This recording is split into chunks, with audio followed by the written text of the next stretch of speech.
ಎಲ್ಲರಿಗೂ ಮತ್ತೊಂದು ಹೊಸ ವ್ಲಾಗ್ಗೆ ಸ್ವಾಗತ. ಈ ಲೊಕೇಶನಲ್ಲಿ ಬರೋದು, ಮಾತಾಡೋದು. ವ್ಲಾಗು ಬೆಳಿಗ್ಗೆ ಸ್ಟಾರ್ಟ್ ಮಾಡ್ತೀನಿ ಅಂತ ಹೇಳಿದೆ ನಿನ್ನೆ. ಬೆಳಿಗ್ಗೆ ಎದ್ದಂಗೆ ಏನೋ ಅನಿಸ್ಬಿಡ್ತು ಬೇಡ ಅಂತ.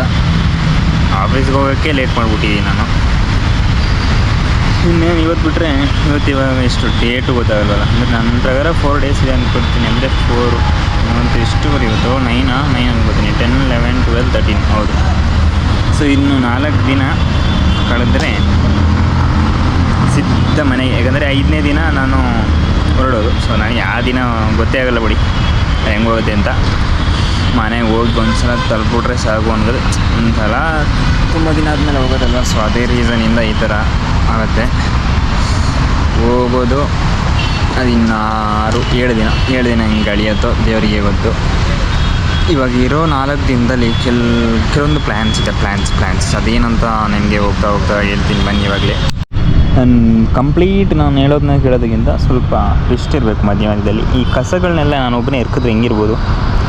ನಾನು ಫುಲ್ ಒಂದೇ ದಿನ ಎರ್ಕ್ಬಿಟ್ರೆ ಅದ್ರ ನೆಕ್ಸ್ಟ್ ಡೇ ಒಂದೇ ದಿನದಲ್ಲಿ ಫುಲ್ ತಂದು ಹಾಕ್ಬಿಡ್ತಾರೆ ಅಷ್ಟೇ. ಅದೇ ನಡೆಯೋದು.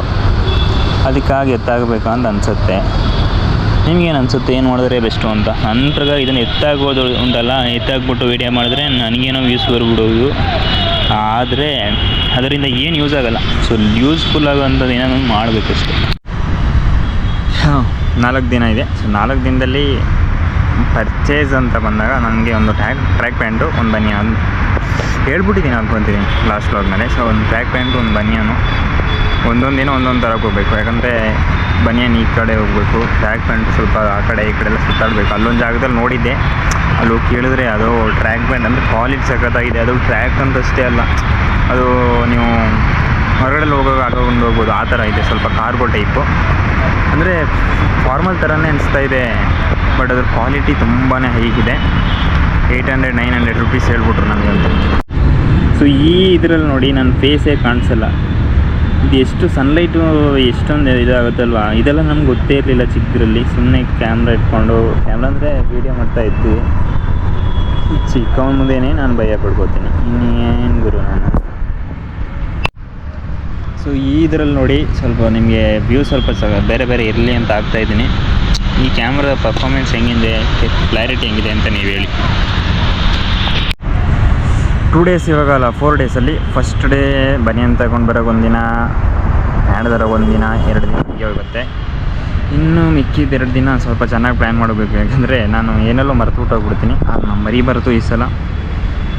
ತುಂಬ ಏನೆಲ್ಲೋ ಮರ್ಕೊಂಡು ಹೋಗ್ಬಿಟ್ಟಿದ್ದೆ ಲಾಸ್ಟ್ ಟೈಮ್. ಸೊ ಅದೆಲ್ಲ ಮರಿದೆ ಎಲ್ಲ ಲಿಸ್ಟ್ ಮಾಡಿ ಇಟ್ಕೊಳ್ಬೇಕು ಫಸ್ಟೇ.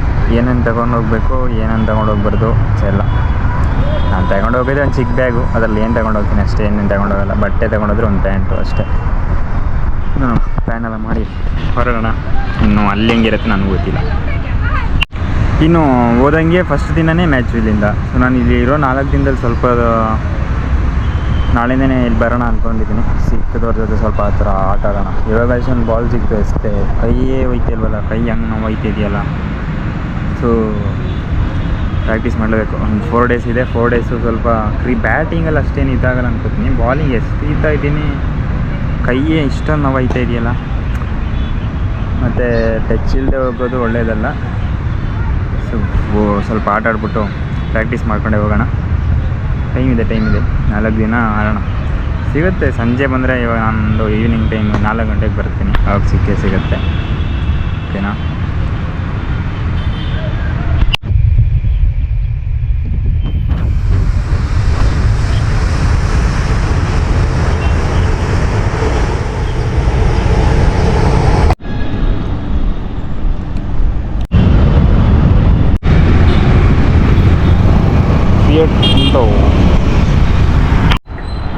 ಬ್ಲಾಗ್ ಯಾವ ಇದು ಟಾಪಿಕ್ ಇಟ್ಕೊಂಡು ಸ್ಟಾರ್ಟ್ ಮಾಡಿದ್ನೋ ಗೊತ್ತಿಲ್ಲ. ಆ ಟಾಪಿಕೆಲ್ಲ ತಲೆಯಿಂದ ಹೋಗ್ಬಿಟ್ಟಿದೆ. 4 days ಏನು ಮಾಡ್ತೀನಿ ಅಂತಲ್ಲ, 4 daysಲ್ಲಿ ಎಕ್ಸ್ಪ್ಲೈನ್ ಮಾಡಿದ್ದೀನಿ. ಇಲ್ಲಿ ಬೇರೆ ಜನ ಬಂದ್ಬಿಟ್ಟವ್ರೆ. ಹಿಂಗೆ ಕ್ಲೋಸ್. ಇಲ್ಲಿ ಸ್ಟಾರ್ಟಿಂಗಲ್ಲಿ ನೀರು ತಗೊಳ್ಳೋಕ್ಕಷ್ಟೇ ಬರ್ತಿದ್ವಿ. ಈ ಎಂಡಿಂಗಲ್ಲಿ ಏನಿದೆಯಪ್ಪ, ಇಷ್ಟೆಲ್ಲ ರಿಸ್ಕ್ ತಗೋಬೇಡ. ಬಟ್ ಇಲ್ಲಿ ಒಂದು ಸ್ವಲ್ಪ ವ್ಲಾಗ್ ಮಾಡೋದಕ್ಕೆ ಜಾಗ ಆಯಿತು ಅಂದ್ಕೊಳ್ಳಿ. ಇಲ್ಲಿ ಬಟ್ಟೆದು ಅವತ್ತಿತ್ತು ಅಂತ ಹೇಳಿದ್ನಲ್ಲ, ಒಂದು ಸಲ ಇಲ್ಲಿ ತೋರಿಸ್ಬಿಡ್ತೀನಿ. ಇಲ್ಲಿ ಫುಲ್ ಖಾಲಿ. ಇಷ್ಟು ಜಾಗ ಇದೆ. ಇಲ್ಲಿ ಯಾರು ಬರ್ತಾರೆ ನೆಕ್ಸ್ಟು ಗೊತ್ತಿಲ್ಲ. ಯಾರಾದರೂ ಬರಲಿ, ನಮ್ಮ ಕತೆ ಇವಾಗ ವ್ಲಾಗ್ ಮಾಡೋದು. ಇವಾಗ 4 ದಿನದ ಬಗ್ಗೆ ಇನ್ನೂ ಇನ್ಡೆಪ್ತ್ ಹೇಳೋಕ್ಕೆ ಏನಿಲ್ಲ. 4 ದಿನ ಹೋದರೆ ಸಾಕು, ಅಲ್ಲಿಂದ ಸೀದಾ ಮನೆಗೆ ಬರೋಣ. ನಮ್ಮದು ಗೊತ್ತಲ್ಲ, 4 ಗಂಟೆಗೆ ಬಂದಂಗೆ ಸೀದಾ ಹೊರಡೋದೆ ಇಲ್ಲಿಂದ. ನಾನು ರೋಡ್ ಮ್ಯಾಪ್ ನಿಮ್ಗೆ ಹೇಳ್ಬಿಡ್ತೀನಿ. ಇವಾಗ ರೋಡ್ ಮ್ಯಾಪ್ ಹೆಂಗೆ ಬರುತ್ತೆ ಅಂದರೆ, ಸೀದಾ ಬರೋದು ರೋಡ್ ಮ್ಯಾಪ್ ಅಂದರೆ ಆಫೀಸಿಂದ ಬರ್ತೀನಿ, ಅಲ್ಲಿಂದ ಬಂದು ಎಲ್ಲ ರೆಡಿ ಮಾಡಿ ಇಟ್ಟಿರ್ತೀನಿ. ಜಸ್ಟ್ ಸ್ನಾನ ಎಲ್ಲ ಮಾಡಲ್ಲ ಬಿಡು, ಸ್ನಾನ ಬೆಳಿಗ್ಗೆ ಮಾಡಿರ್ತೀನಿ. ಸೊ ಬರ್ತೀನಿ, ಕಾಲು ಕೈ ತೊಳಿತೀನಿ, ಒಂದು ಸ್ವಲ್ಪ ನೀರು ಕೊಟ್ಕೊತೀನಿ, ಬಟ್ ಎಲ್ಲ ಪ್ಯಾಕ್ ಆಗಿರುತ್ತೆ, ತಗೊಳ್ಳೋದು ಹೋಗೋದು. ಇದು ಯಾವ ನೋಡಿ ಮೆಟ್ರೋದಲ್ಲಿ ಯಾವುದೋ ಕಾಲೇಜ್ ಬಗ್ಗೆ ಫುಲ್ ಪ್ರಮೋಷನ್ ಹಾಕ್ಬಿಟ್ಟವ್ರಲ್ಲ, ದಯಾನಂದ್ ಸಾಗರ್ ಅಂತ. ಮೆಟ್ರೋದಲ್ಲೇ ಹೋಗೋದು, ಇಲ್ಲಿಂದ ಸೀದಾ ಬರೋದು. ನಾನು ಎಲ್ಲ ವ್ಲಾಗಲ್ಲಿ ಅದನ್ನೇ ತೋರಿಸಿದ್ದೀನಿ. ಇಲ್ಲಿಂದ ಸೀದಾ ಮೆಟ್ರೋದಲ್ಲೂ ಡೈರೆಕ್ಟ್ ಮೆಟ್ರೋದಲ್ಲೇ ಹೋಗ್ತೀನಿ ಅಂತ ಏನಿಲ್ಲ. ಮೆಟ್ರೋದಿಂದ ಮೆಜೆಸ್ಟಿಕ್ ಹೋಗಿ, ಮೆಜೆಸ್ಟಿಕ್ಕಿಂದ ಸ್ಯಾಟಲೈಟ್ ಹೋಗೋಷ್ಟರಲ್ಲಿ ಕತ್ಲಾಗ್ಬಿಡುತ್ತೆ. ಅಲ್ಲಿಂದ ಏನೂ ಮಾಡೋಕ್ಕಾಗಲ್ಲ. ನಾನು ಡೇ ಟೈಮಲ್ಲಿ ಹೋಗಲೇ ಇಲ್ಲ. ಸ್ಟಾರ್ಟಿಂಗ್ ಏನೋ ಯೋಚನೆ ಇದೆ, ಅದು ಬಿಟ್ಟರೆ ನಾನು ಡೇ ಟೈಮಲ್ಲಿ ಹೋಗಿರೋ ಯೋಚನೆನೇನಿಲ್ಲ. ಅಲ್ಲಿಗೋಗಿ ಸ್ಯಾಟಲೈಟಿಂದ ಸೀದಾ ಒಂದು ಬಸ್ಸು. ಸೊ ಅಲ್ಲಿಂದ ಮೈಸೂರಿಗೆ ಹೋಗಿ, ಮೈಸೂರಿಂದ ಮತ್ತೆ ಕೊಡಗು ಇನ್ನೊಂದು ಬಸ್ಸು. 2 ಬಸ್ ತಗೊಂಡು ತಲುಪೋಷ್ಟರಲ್ಲಿ 12 ಗಂಟೆ ಆಗಿರುತ್ತೆ. ಇನ್ನು ಮನೆಯಲ್ಲಿ ಯಾರಾದರೂ ಇದ್ದರೆ, ಅಣ್ಣ ಇದ್ದರೆ ಅಣ್ಣ ಬರ್ತಾರೆ. ಸೊ ಈ ನನ್ನ ಯೋಚನೆಯಲ್ಲಿ ನಾನು ಹೋಗಿರೋ ಯಾವಾಗಲೂ ಅಣ್ಣ ಬರ್ತೀನಿ ಅಂತ ಸ್ಟಾರ್ಟಿಂಗ್ ಹೇಳ್ತಾರೆ, ಲಾಸ್ಟಾಗಿ ಬಂದಿಲ್ಲ. ಈ ಥರನೇ ಸೀನಾಗಿರೋದು. ನೋಡೋಣ ಈ ಸಲ ಹೆಂಗಾಗುತ್ತೆ ಗೊತ್ತಿಲ್ಲ. ಈ ಸಲ ಅದೇ ಹೋದರೆ ಅಲ್ಲಿ ನಾನು ಆಟೋ ಮಾಡ್ಕೊಂಡು ಹೋಗ್ಬೇಕು. ಆಟೋ ನಮ್ಮ ನೈಟ್ ಆಗಿರೋದ್ರಿಂದ ಡಬಲ್ ಚಾರ್ಜ್ ಅಂತೇಳಿ 250 ತಗೋತಾರೆ. ನಮ್ಮ ಮನೆಗೆ ಹೋಗಿ ತಲುಪೋಷ್ಟರಲ್ಲಿ 250, ಅಲ್ಲಿಗೆ 250. ಟೋಟಲ್ ಖರ್ಚು ಎಷ್ಟಾಗುತ್ತೆ ಇಲ್ಲಿಂದ 60. ಟೋಟಲ್ ಖರ್ಚು ಇಲ್ಲಿ ಒಂದು ನಿಮಿಷ ಹೇಳ್ತೀನಿ. ಇವಾಗ ಮೆಟ್ರೋದಲ್ಲಿ 60, ಅಲ್ಲಿಂದ 250. ಅವಾಗ ಅದನ್ನ 300 ಇಟ್ಕೊಳ್ಳಿ. ಸೊ ಇಲ್ಲಿಂದ ಮೈಸೂರಿಗೆ 200. ಆವಾಗ ಎಷ್ಟಾಯ್ತು ಗುರು? 200 + 100. ನೀವು ಕ್ಯಾಲ್ಕುಲೇಟ್ ಮಾಡಿ ನೀವೇ ಹೇಳಿ ಎಷ್ಟಾಯಿತು ಅಂತ. ಅಂದರೆ 60 ಇಲ್ಲಿಂದ. ಸೊ ಅಲ್ಲಿಂದ ಮತ್ತೆ ಡೈರೆಕ್ಟ್ ನೀವೇ ಕ್ಯಾಲ್ಕುಲೇಟ್ ಮಾಡಿ ಇದು ಹೇಳ್ಬೇಕಾಗತ್ತೆ. ಇಲ್ಲಿಂದ ಹೋಗೋದಕ್ಕೆ 60 ಪ್ಲಸ್ ಅಲ್ಲೋಗಿ ಒಂದು 12 ರೂಪೀಸು ಮೆಜೆಸ್ಟಿಕ್ಕಿಂದ ಸ್ಯಾಟಲೈಟಿಗೆ. ಸೊ ಅಲ್ಲಿಂದ ನೆಕ್ಸ್ಟು ಸ್ಯಾಟಲೈಟಿಂದ ಬಸ್ ಇಟ್ಕೊಂಡ್ರೆ 210 ರೂಪಾಯಿ, 210 ಮೈಸೂರಿಗೆ. ಮೈಸೂರಿಂದ ಕೊಡಗುಗೆ 140 ಅನ್ಕೋತೀನಿ, 140 130 ಗೊತ್ತಿಲ್ಲ, 140 ಅಂದ್ಕೊಳ್ಳಿ.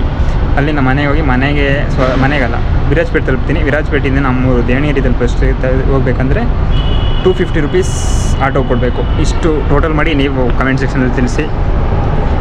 ಹೋಗಪ್ಪ ಮೆಟ್ರೋ ಎಷ್ಟಾಗುತ್ತೆ ಟೋಟಲ್ ಅಮೌಂಟ್ ಅಂತ ನಾನೇ ಕ್ಯಾಲ್ಕುಲೇಟ್ ಮಾಡಿ ನಿಮ್ಗೆ ಒಂದು ಸೆಕೆಂಡ್ ಹೇಳ್ತೀನಿ. ಅಷ್ಟರಲ್ಲಿ ನೀವು ಕ್ಯಾಲ್ಕುಲೇಟ್ ಮಾಡ್ತೀರಿ.